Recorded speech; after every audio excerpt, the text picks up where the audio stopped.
سچی بات ہے، اس میں کوئی شک نہیں کہ اس وقت ہم سبھی روحانی طور پہ بیمار ہیں، لیکن لوگ سمجھتے ہیں روحانی بیمار کا علاج یہ ہے کہ چند وظیفے پڑھ لو، کچھ وظیفے پڑھ لو، کچھ وظیفے پڑھ لو۔ ارے روحانی علاج تو یہ ہے جو اللہ نے اس روح کی آسمان سے زندگی بھیجی ہے، اس روح کے لیے جو آسمان سے زندگی بھیجی ہے، اس روح کے لیے جو آسمان سے غذا بھیجی ہے، اس روح کی تر و تازگی کے لیے آسمان سے جو سامان کیا ہے وہ میری زندگی میں آ جائے، یہ میری روحانی علاج ہے، یہ روحانی علاج ہے۔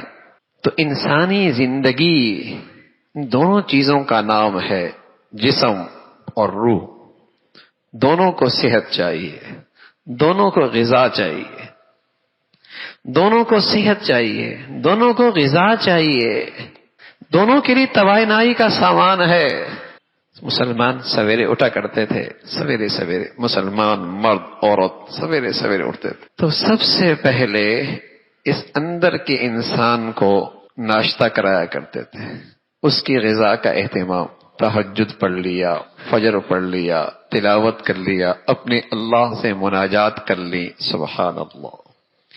پھر اس جسم کی صحت کا انتظام کرتے، پھر جسمانی ناشتہ بھی ہو جایا کرتا تھا۔ زندگی میں ایک توازن ہوا کرتا تھا، ایک توازن۔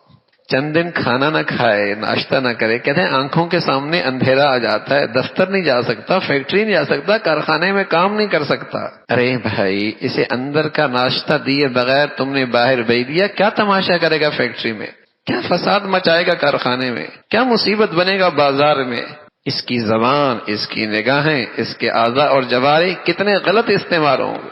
سویرے سویرے اٹھا کرتا تھا، تصور نہیں تھا کہ مسلمان کا گھر ہو اور اس گھر میں سویرے قرآن کی تلاوت نہ ہو، تصور نہیں تھا مسلمان ہو اور اس کی زندگی میں فجر کی نماز نہ ہو، تصور نہیں تھا۔ یہ تھا منافق جس میں ذرہ بھی ایمان کوئی نہیں۔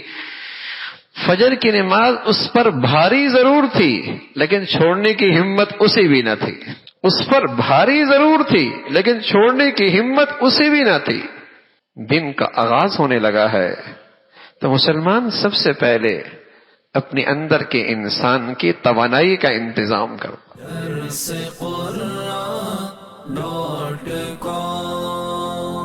www.darsequran.com